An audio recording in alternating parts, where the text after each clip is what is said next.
Hi, this is Jean Armendariz-Kerr with Mode Realty Network. And I'm Peter Zarov with Homestead Title Company.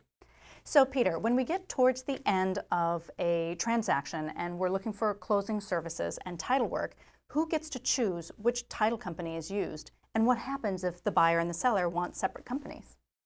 Generally, the offer to purchase in Wisconsin is going to provide that the seller gets to choose the title company.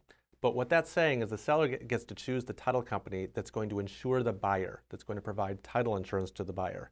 That's different than the closing services, and it's different than the title insurance that the buyer's lender might need.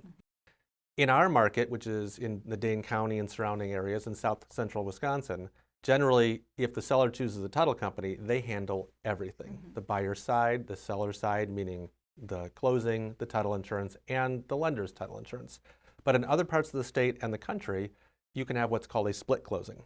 And a split closing is where the seller might choose the title insurance to give to the buyer, but the buyer will choose the closing services and the title insurance for their lender, or the buyer's lender will choose. That's very common in Milwaukee and the counties around Milwaukee. And what gets confusing is when two different agents or parties get involved, and one side thinks it's going to be one title company handling everything, and the other one, say in Milwaukee, thinks there's going to be two title companies handling everything. We prefer one title company in our market, and we prefer that because it's easier, it's smoother, the communication is consistent. But if you're in Milwaukee, it's just the standard practice that everyone uses too, and they're used to that. So it just depends on where you're from and how you handle the transactions. All right. Thank you very much, Peter.